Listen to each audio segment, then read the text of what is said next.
So, we all know what Disney is. And if you don't, then you probably live under a rock. Sorry, not sorry. If you don't, Disney's the leading company in family entertainment that will probably take over the world, including the universe. But I'm not here to talk about Walt, or Mickey, or the company. Today, I'm here to talk about how I was able to play every Disney game that was made after the animated film. So, in order for this video to be entertaining, I have to set some rules. Otherwise, we all going to be stuck with gameplay like this. Or like this. Nope. So here are the rules. No retro games, including the Game Boy, NDS, NDSi, maybe 3DS, I don't know. I'm still iffy on that rule. They must be from the 21st century. Nobody wants some 80s retro game, and no collection games. Disney has a habit of thinking kids will be entertained with collecting stuff.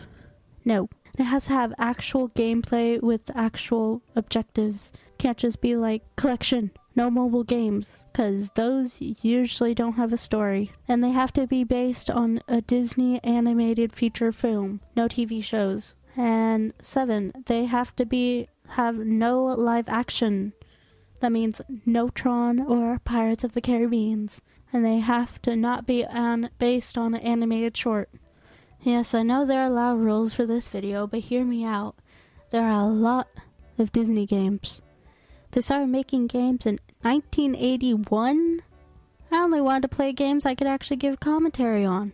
So the first game I'm playing is Emperor's New Groove on the PlayStation. I didn't even know they made this game. And this is how it starts. By literally selecting a bride to save our game on. I don't remember seeing this in the movie. Okay. I know we're off to a strange start, but believe me, it gets better. If you haven't seen the movie or played the game, we play as Emperor Kuzco, who is somehow turned into a llama by his former advisor, Yzma, because she wants to take over the throne. We somehow ended up in a bag in a random peasant's cart, who apparently named is Pacha, and then we're taken all the way to his village, where we have to make all our way back to the palace to get the potion to become human again. Everything clear? Good. So we began making our way back to the palace by going through the village and learning the basic mechanics. And the game was going smoothly until this came up. In this area, you'll find a Whompy! My Whompy! What? I don't think you can say that, kid. Whoppy? Don't you mean Wop? It confused the hell out of me because they never talked about a Whoppy in the movie. Although, it's soon revealed that it's Kuzco's stuffed animal. And it depicts how many lives that we have. Oh. Okay. So after getting our Whoppy, we then proceeded to the most annoying character in the game, who challenges us to a race, and apparently can ride a bike faster than a llama. So after breaking the kid's bike, we move on to learning how to destroy random villager statues from Pacha's kid. Okay, I'll open the door. Just leave my statues alone.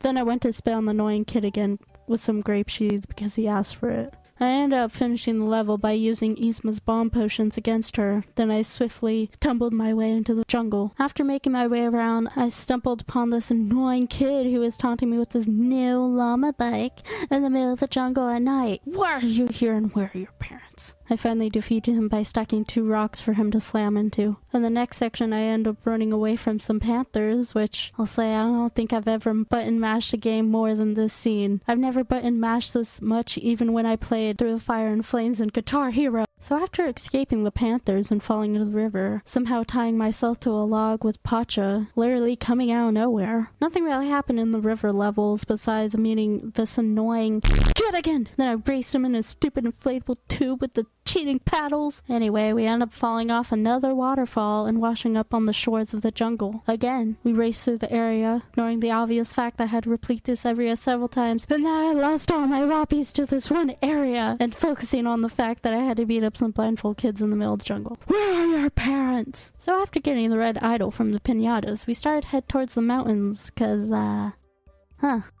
would you look at that? The bridge is broken. This is fine. So instead of running into the annoying kid again, we end up fighting a bird man. Oh, Excuse me. Condor Man. Tweet, tweet. After talking with Mr. Condor Man, we decided to launch him at a button that was able to open the door. I'll have to admit, I messed up my aim a couple of times, but it looked like he was happy to do it either way.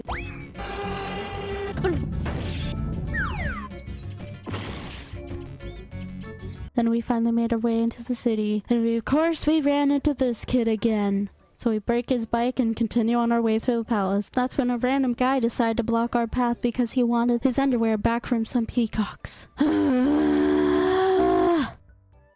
Fine. So after we get his underwear, he literally floats away. Oh, thanks, buddy. Whew, what a relief.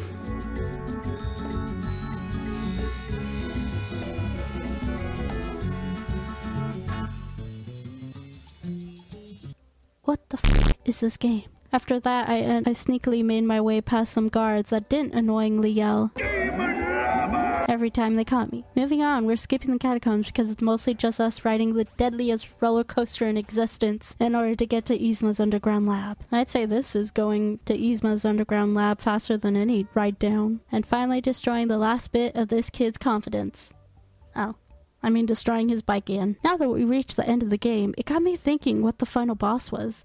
Because if you saw the movie, then you know that Kronk ends up accidentally saving us by squishing Cat Yzma. Sadly, I'll have to admit that this game has one of the lamest final boss battles. It was just an animal race between me and Yzma. I even lost the first time because I missed the potion by jumping too far to the right. Luckily, Yzma stupidly accepted a second time, which I won.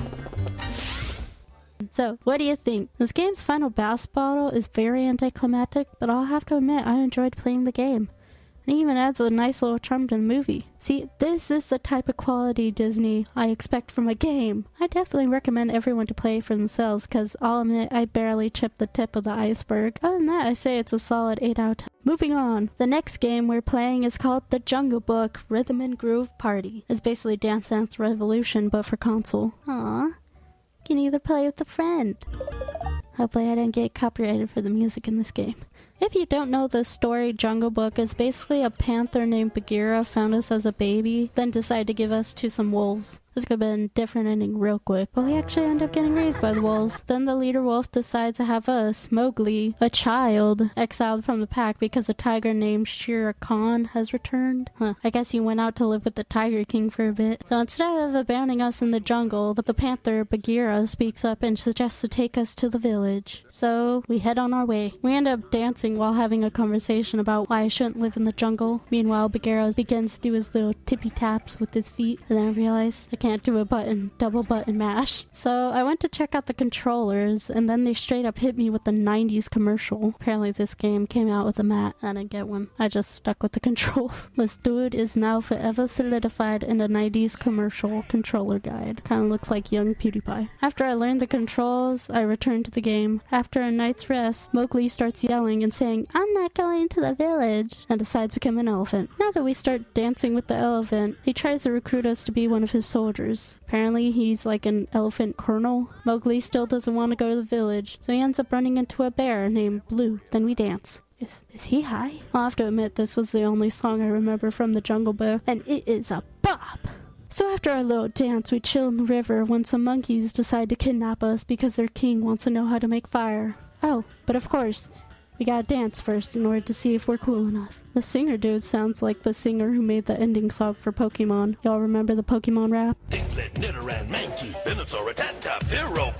After the monkey swung us from an invisible branch, we meet King Louie, and the first thing he does is shove a banana in our mouth and then sits us on his lap.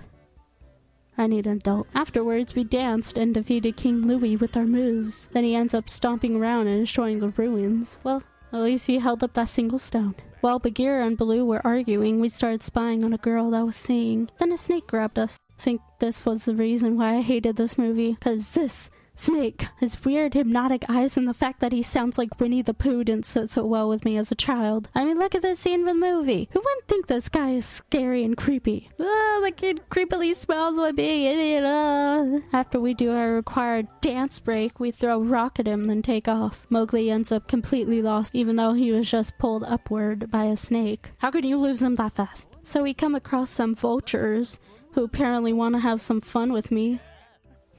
well ain't that something. So we decided to dance. I was listening to the song they sang and it sounded like a theme song. We are the Vultures. Then Shere Khan decides to show up and decides it's time to die. Blue tries to stop him, but he ends up getting one punched by him. So we did what we did best. Dance. I'll admit his song wasn't bad. I'll just say it sounded like a discount Scar from The Lion King. But we end up unlocking our secret power to call upon God to strike him with lightning fire while doing a pouncy pounce dance. And then I end the scene by yelling blue, then staring at the ground. And then of course, in typical Disney fashion, I say blue by shedding a single tear. Jesus, how long has Disney been doing that for? After that, I end up abandoning everything I knew to stalk a girl I heard singing. Did she not hear that whole fight scene? It was raining and thundering and everything. I end up courting her by dancing like that one bird. Meanwhile, my animal friends encourage me from the sidelines. Then she just stares at them like this and decides to continue on. Then the game ends with us going to the village just because we have a hard-on for the first girl we meet. Literally, he just then leaves. Didn't know that's all it took for you to abandon your whole life and your friends. What a goddamn simp. Okay, that's gonna be it for this video. I don't really know what to say, but there are like about 9 games to go through. I think I can only fit one game into this recording. I mean, I'm recording this and it's like 17 minutes long. That's gonna be a lot to work on. Anyway, thanks for watching. Don't forget to like, subscribe, and comment if you enjoyed the video. Bye!